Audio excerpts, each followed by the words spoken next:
And I want to welcome one of the main community, Abdul Qadir. Welcome. Guys, everything came so fast, so bear with us. Thank you very much for everybody who came today here. And my name is Abdul Qadir. I come from Masjid Risala in Islington. And a lot of community people, they come there to perform their faith programs for Islamic education and everything. In Islam, we say education is the basic. And Allah subhanahu wa ta'ala, our Lord, told us, Ar-Rahman, Allama al-Insan, Allamahu al-Bayan. Means every human being has to learn something and has to know what is learning. So education is very important role in Islam, and we say it's a cure for everything. If some children or someone is suffering, by reciting the whole Quran can be cured, which is again education. Means we have to take care all our community and their well-being. So I'm very proud today to come at Nura Learning Center, and we fully support, since they are working on behalf of the major community and especially for the disadvantaged children who need. This says, by saying that everything Allah give us a way of solving whenever we have problem. When we are having maybe autistic children, some family they're a bit shy to tell. If you tell the right people who knows the job, like the doctor, she can advise the people way of improving their children and ourselves. So please, if you have any child with special need or need support, come forward to see the doctor and others to help you, and together we can improve. I think that's our main concern, to work together and develop our Islington communities, and overall as a whole UK as well. Thank you very much for listening.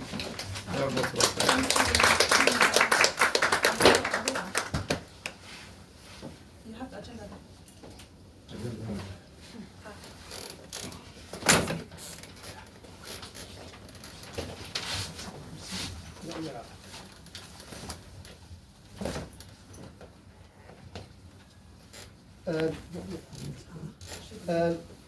Shugri, Swift Home Care, supporting families through home care services. Hi. Welcome. You might as well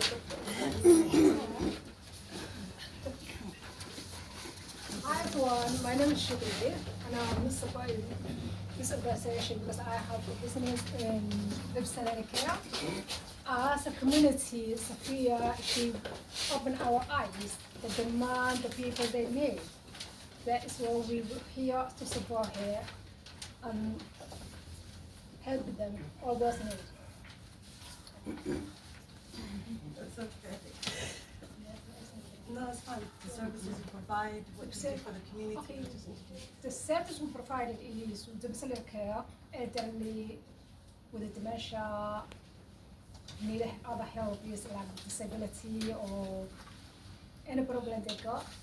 We send the person to their home and empower them to just, give them independency and confidence back.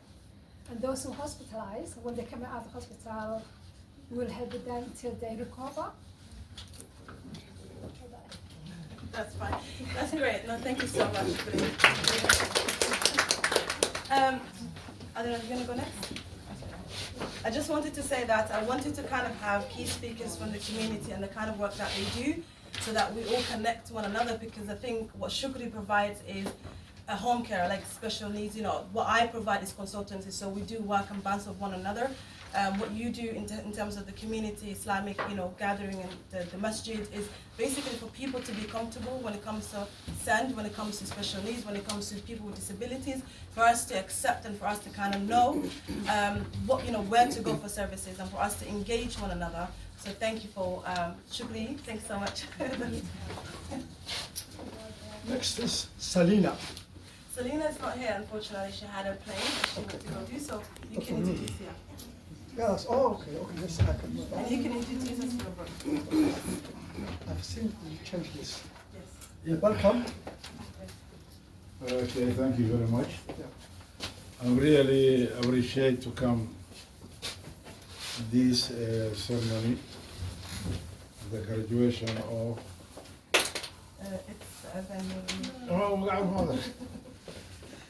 Yes. Supporting for the children, building their future. Something which is really great job in a way of humanity. Every children has a right to have a future, and for the disabled children, I think he is the one of the main that she has learned to help the children. There are children of the family who are syndrome, syndrome, Autism. no, autism, syndrome, Down syndrome. Yes, Down syndrome. Down syndrome, yeah. All kinds of special needs. And they live in Sweden. They really go through a lot of training and special schools. And this boy now works at the Bosti in Stockholm, you know. And before, when this baby was born, we were all shocked. The mother was originally a chemistry teacher. She was always crying as all the world fell on her. I'm unlucky. I got a baby, a boy, who is not normal. And now he is one of the most she like her children. He's very, very gentle with her, very obedient. The work is hard. All the money he got, small expense, all the rest to go to his mother. The very bad news, if I would say, is where you are originally from, Somalia, especially in Puntland, northeast of Somalia, where we came.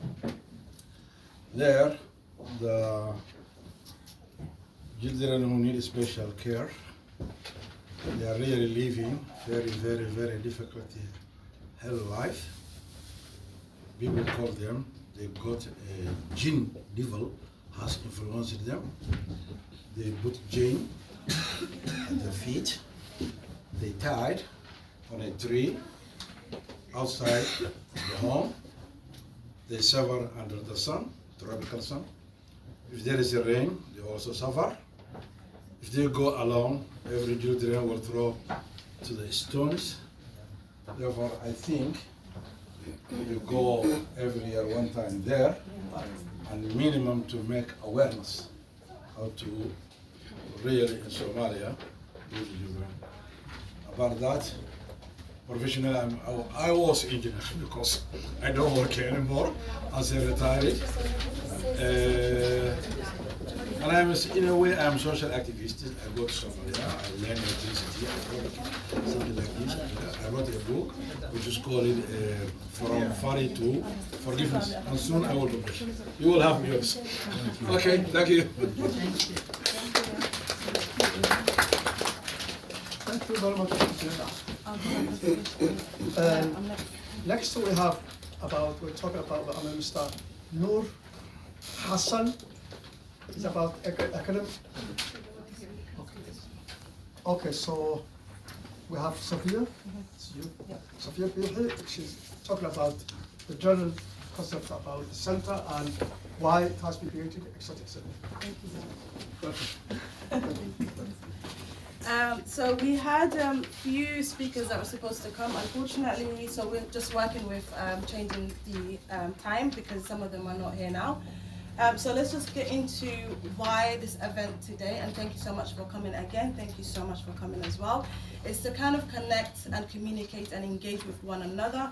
Also to introduce you to Nura. Noor is a CIC, community interest company, which by we empower families and we want to connect with families and we want acceptance and we want to do consultant when it comes to special needs children and their rights within the system.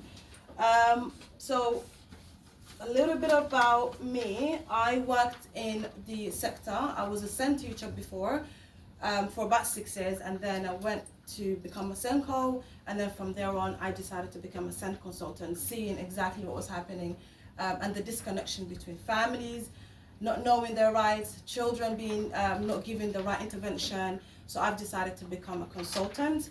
I have an office here, so today is part of just introducing myself to you guys and what we do. If I go to the next slide, if it lets me. Sorry guys.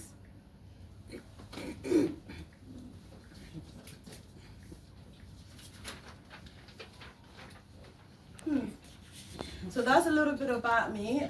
SEN consultant, over 10 years of experience. I am dedicated to supporting families in navigating the special needs and disability system. My work is rooted in community values, focusing on equity and advocacy, as well as empowerment. And this is kind of sort of why I have few speakers engaging with you guys, just to show we are safe and welcoming space for families and children with special needs. So what kind of work we currently do at the moment is around educational healthcare plan support. We know that schools and local authorities do struggle when it comes to EHCPs in terms of the timing in which they apply. So we do help parents when they want to request themselves. We also help parents annual review meetings. So if they have an annual review meeting, we help them with the understanding the different components of what to look out for in terms of what intervention their child should have. We do advocate for parents. We do challenge local authorities in terms of pushing them to get paperwork done based on the fact that we don't want no child left behind in terms of education. We do hold community events like this where we want to connect with people and people be able to accept and talk about special needs in a way of embracing it and not hiding it. That's why we have everyone involved. That's a quote that I did. Every child deserves to be seen, heard and supported. At Noor, that's what we do, inclusive education and a community healing altogether. So our impact so far in terms of the SEN consultancy is that we have supported over 100 disadvantaged families from mainly ethnic minority background, just because it was difficult for them to navigate the system. We delivered parental training, such as we had a session a few months ago here where we've set up this place for parents to come and actually do play themselves. So it was introduction to play where they actually sat on the table and they were the children, just because we wanted them to feel what it feels like play and the importance of play. So we do deliver training sessions for parents, and we have done that. We do build partnerships with schools, communities and local authorities. We also created a trusted hub for SEND advice in the heart of the community, which is the office that we have and this community space that we have here. So the idea of today's event and gathering was kind of show you that you do have a space where you can come when it comes to SEND consultancy. And also what I want to do here, because I have a space here and I've got few other spaces at the back, is to create part-time alternative provision for children who are out of school. Also struggling in mainstream settings, because as a SEND consultant, I got to see these kids whereby mainstream schools weren't able to meet needs based on the fact that these children had high level of needs.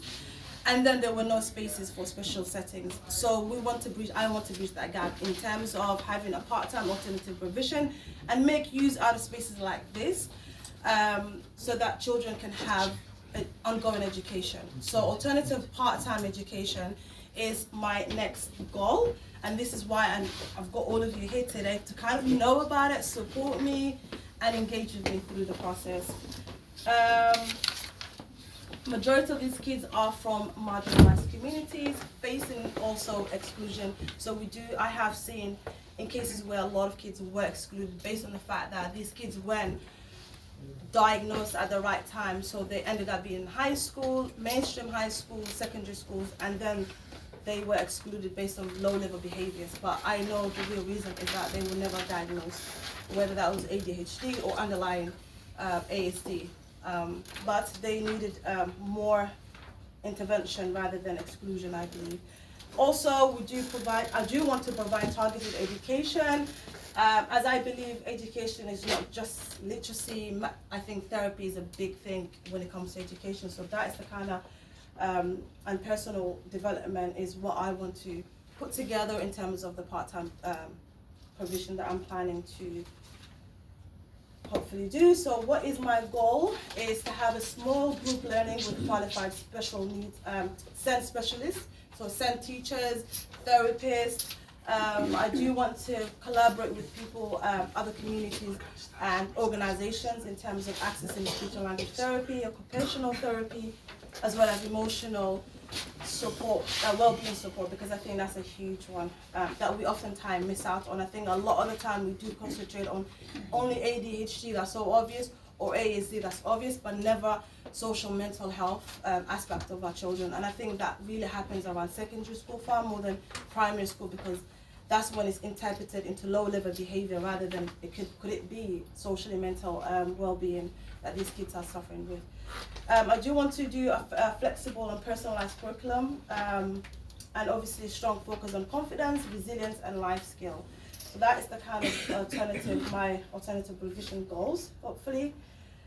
So what is our solution is to create a therapeutic, trauma-informed alternative revision.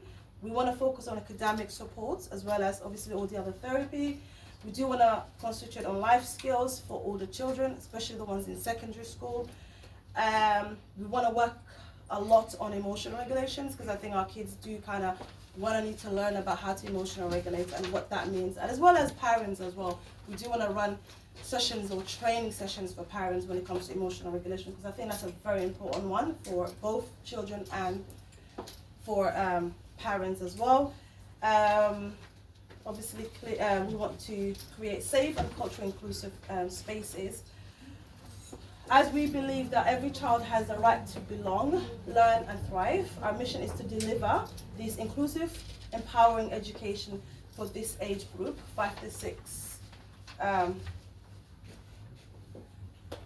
So why our work matters is that many families, like I talked about, and I think you guys can relate, if it's not you personally, you know of a family, of a friend, of someone, that these kids from BAME or marginalized backgrounds do face big barriers when it comes to education or accessing SEND support. Even when it comes to SEND support, things that are free services to these families and their kids, we do know that there is lots of barriers. And that's where I think my SEND consultation comes into. So there's lots of work that's happening. There is a lack of cultural understanding within the system.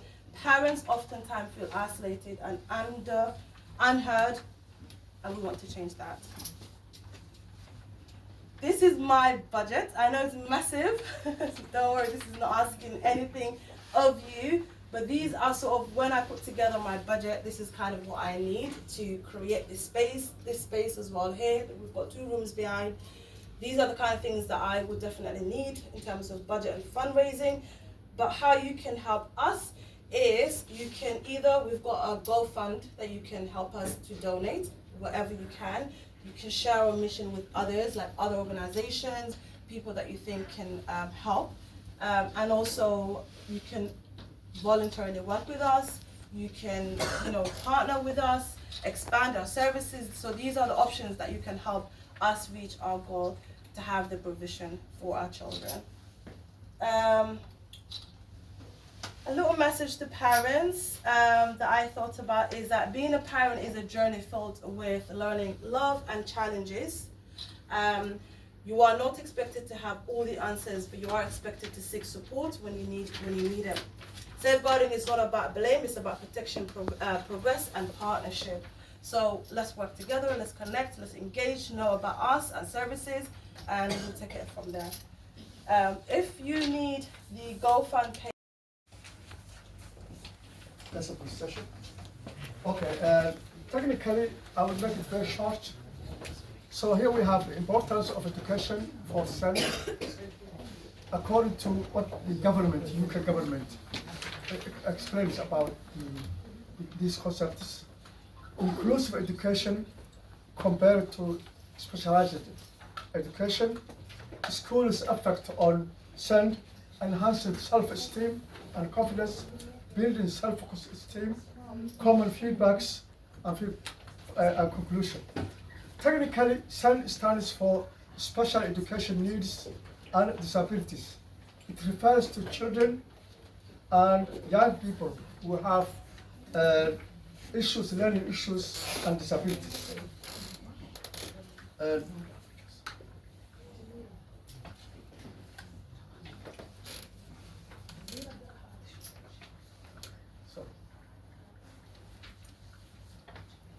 Sorry, let me just look it again.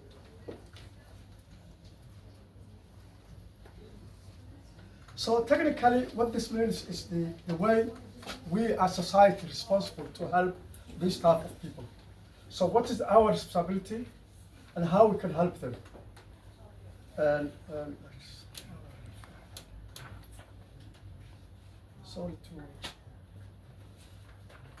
sorry that I have to look at it. Right.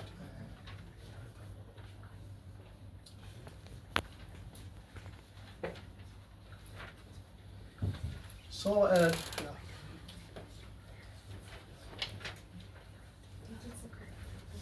Okay, so I will make it very short. So technically, this case is very important, particularly in UK, and the government actually has to make as much as possible to help these type of people. So what exactly? It's about ability to understand things, concentrate level, for example.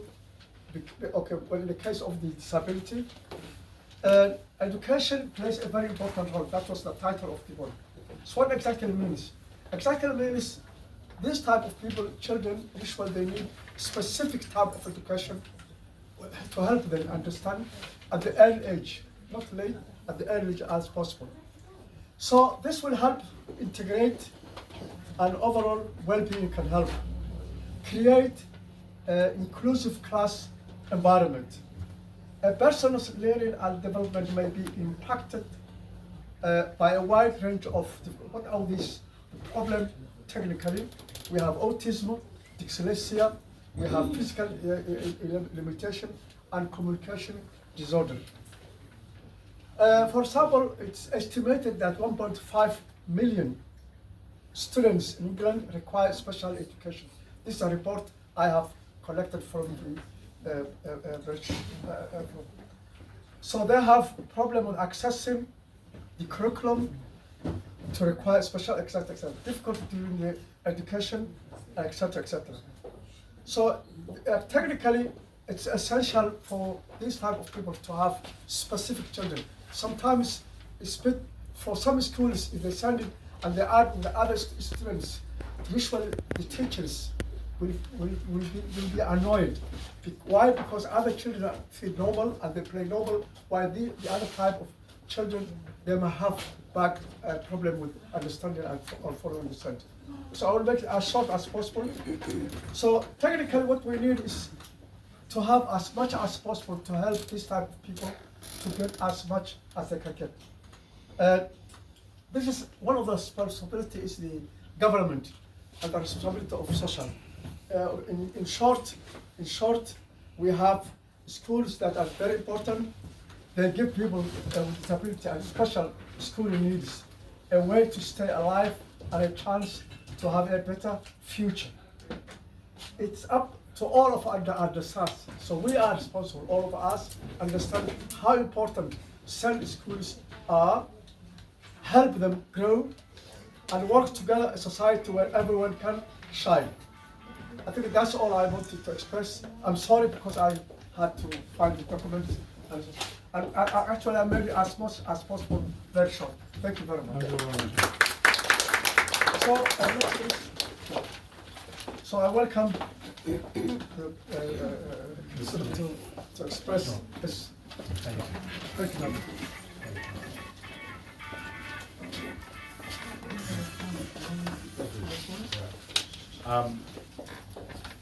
Good evening, everyone. It's actually a pleasure to be here. I've got a a speech here. But firstly, I just want to say thank you so much for inviting me. It's not my first time I've been in this building. I've been here before. As you would know, I serve as a councillor in Holloway, and I was here to speak to mostly young men, just having a conversation, talking. And that was a few years ago. Now I am mayor, and I'm back here. So I have to say, firstly, it's good to be back, and this is a community space. This is a space where we're thinking outside of the box in how we can address issues that are affecting our community, that are affecting our people. What are the new ways? So I want to say it is an honor to be here with you today at Noor, I've got that right, Noor Learning Center, which I can see the vision for it, for this important, inspiring occasion. First, I just want to pay tribute to Sophia. Did I pronounce it right? Because I don't like people messing my name up. Okay, good. I can see already that you are a tireless advocate, a voice for families navigating the SEND system, and the driving force behind this vision, the center that you have here. Your dedication, over more than, it sounds like you've been doing this for a long time now, based even on your personal, professional life, and now that you've stepped up to broaden the vision.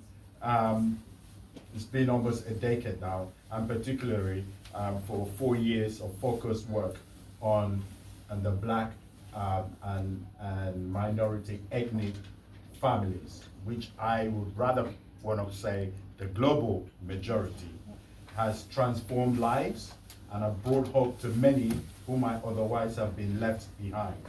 So today's event is a testament to your leadership and vision, and I applaud you for that. So we're gathering here because there is an urgent need. Based on the presentation and based from my own knowledge, having to serve in the council, yes, there is an urgent need. Too many children, particularly those with additional needs themselves, outside of the mainstream education, not because they lack potential. You've shared you shared a story there of, finding, sometimes it feels like life happened, but in that it's a unique story of actually something that could become more powerful, more impactful, because it's an individual, it's someone that just needs a little bit more care and support for. So a lot of the time people will say they lack potential, but because the system has not always been able to meet them where they are. Every day a child is out of school, they miss out only on learning, not only on learning, but they lack confidence, friendship, and a chance for them to thrive. So what Nura alternative provision is an answer in a way that is needed. It's an answer that is actually timely. So it will be safe, inclusive, and supportive place where children who have been out of school can re-engage with their education, rebuild their self-belief, and achieve their potential.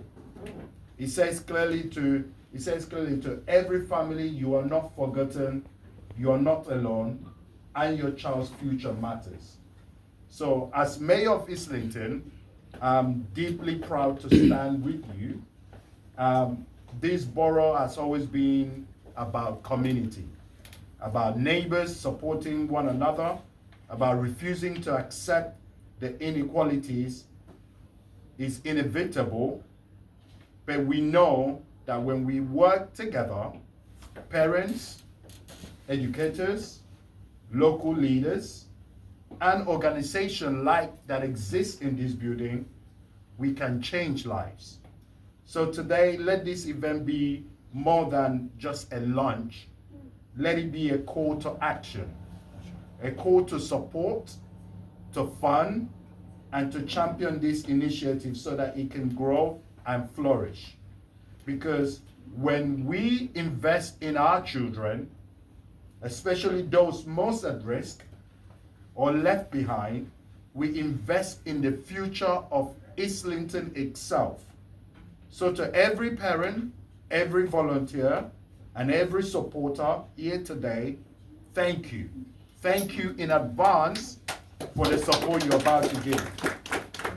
You are building not just an alternative provision, and I want to say that to you, and I understand the challenges of coming up with an idea like this and thinking about how to navigate it.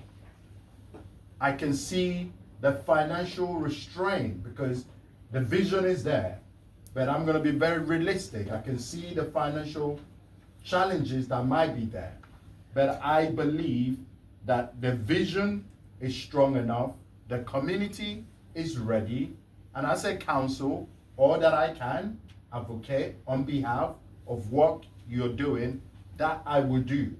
But don't give up. There will be the challenge. It's not going to be a straight pathway, but collectively, every single one of us need to do a little bit, just a little bit. So I'm expecting by the time we finish, we scan that code, and instead of buying yourself the next coffee, you pay and fund that, right?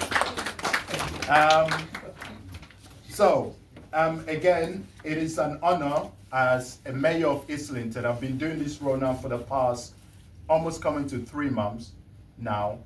The beauty of the role has allowed me to have almost like a 360 view of Islington. And all I can tell you that Islington is an amazing borough. There are amazing people doing amazing things. One sits in front of us here that is doing something.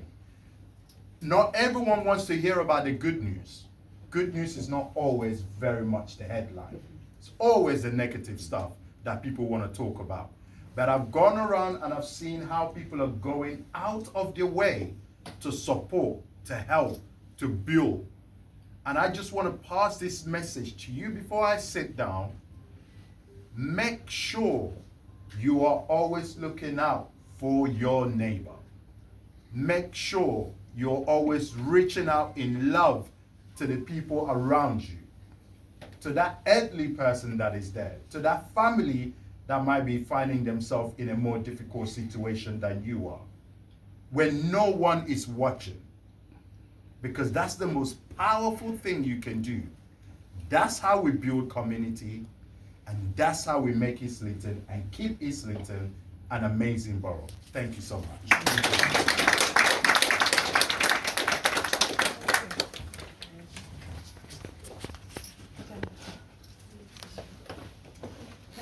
Thank you so much. That was very encouraging. Very kind of you to push me and not give up on my dream, and I promise not to, because those children are my children. So thank you so much for your. Thank you for having me. Thank you so much. For those of you that came late, you can go ahead and make yourself comfortable. There is drinks to the back. I don't want it to be too informal. At the same time, I want it to be informal. So just get yourself some drinks at the back, and you can get snacks as well. I'll go and get them. So apart from the services, is there anyone doing research? Is anyone looking into why? It's one thing to accept the services and the outcome, but why do we have this high rate of autism among Somali children? And I'm not asking, I know you're a mayor, you're not a scientist, but is anyone doing any research? Okay.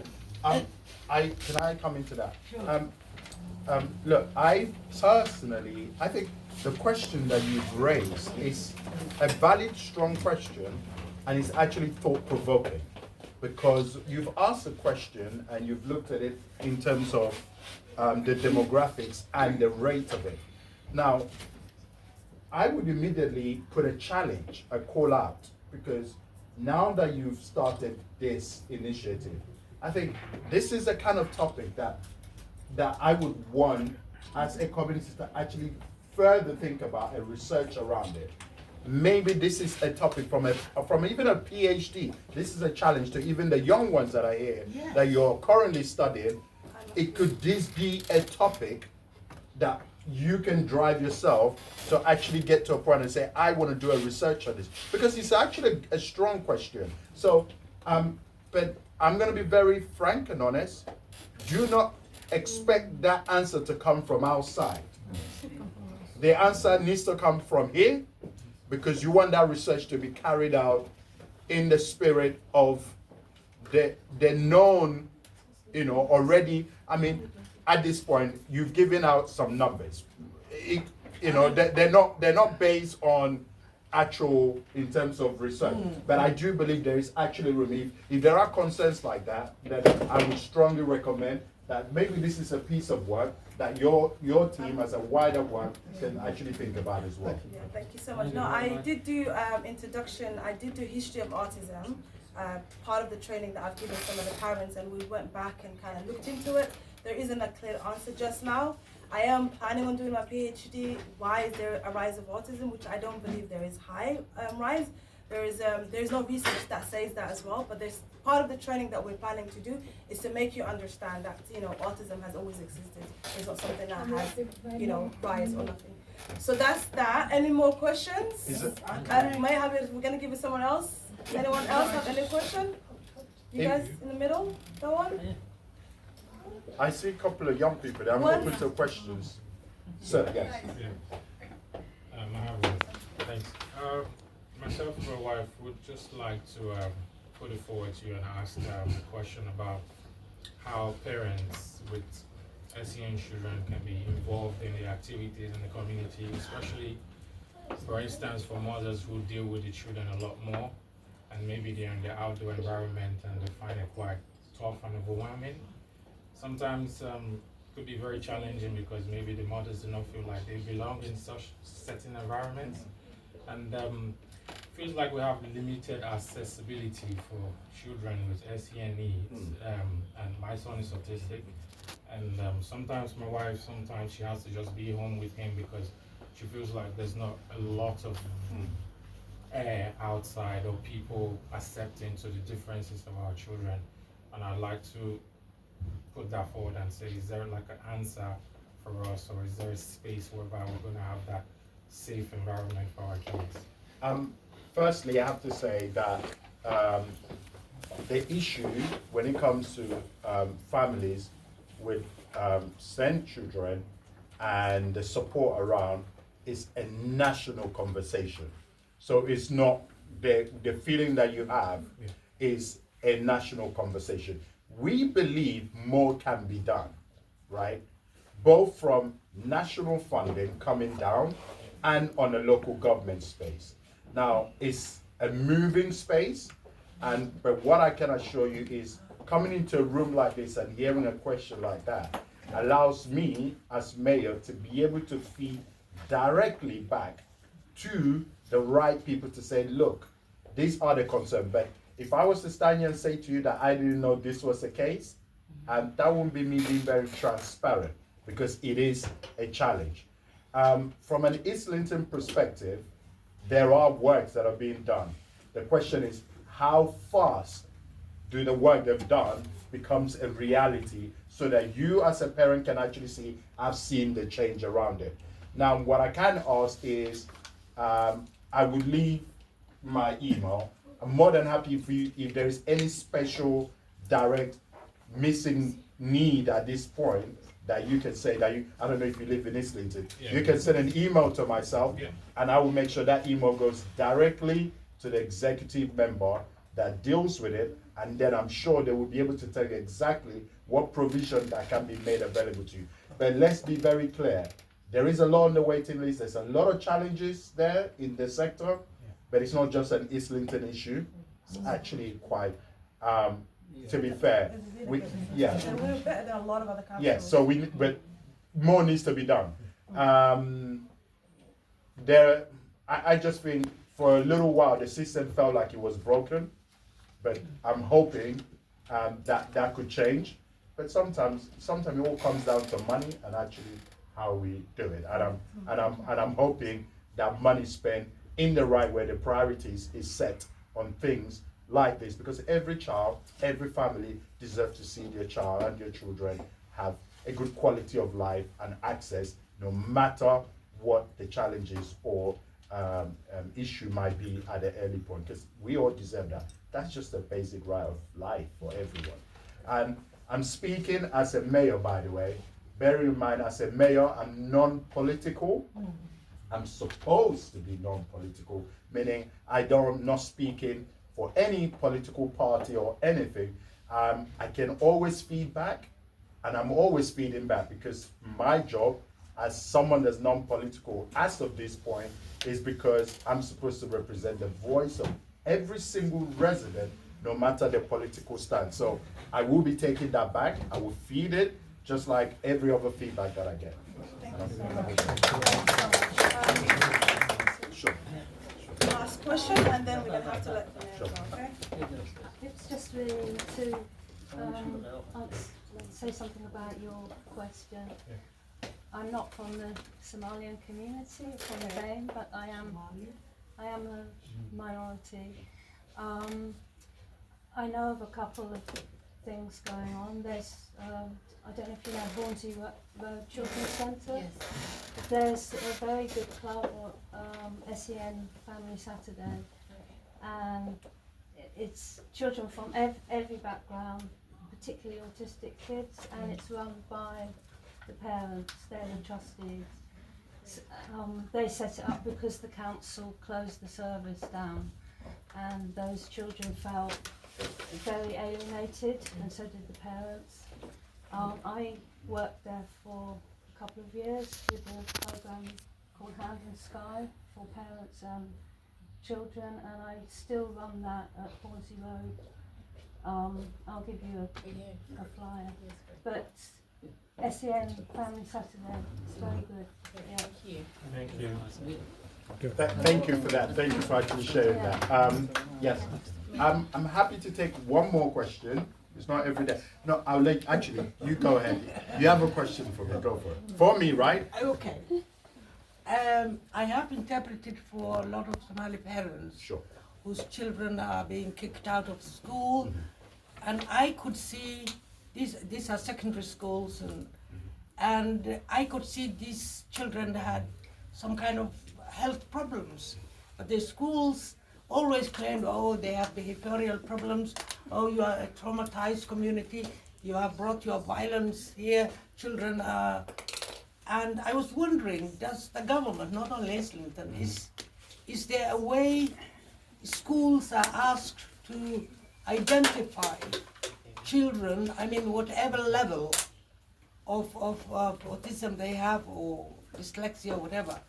Are there some professionals at schools who diagnose children and assess them if they have learning problems or behavior or emotional? Look, such service is supposed to be available to all families with, doesn't matter what demographics you are. Yeah. That's supposed to be the norm, right? Now, the question is, how fast is that being carried out? And if it's not being carried out, why is that? And it goes back to what my observation, my point is, like you said, we have a lot of, for people to get diagnosed at this point, it's, I'm also a governor. I sit as a governor in one of the secondary schools. So there are a lot of conversation internally that goes on as well. So without me going down the political line, I have to say, every child deserves to be, if a parent had a concern, they should be able to access the services that are there so that we can know. And the school provision or support or the system support should be available for everyone, and it shouldn't be based on any other reason. Yes, there are underlying biases and issues that you've raised, but that's an ongoing thing that for people like many that sit in the council, we're consistently trying to fight this. Now, I'm not saying to you the system is perfect, but every day there's some fight and there is some narrative and push to make sure we don't have such situations around school. And I'm hoping that we get to a society that's not the case. Right now, I couldn't say to you that's where we are, and I'm sure you probably would agree with me. It sounds to me you probably have an answer to that question as well. But thank you. Thank you so much.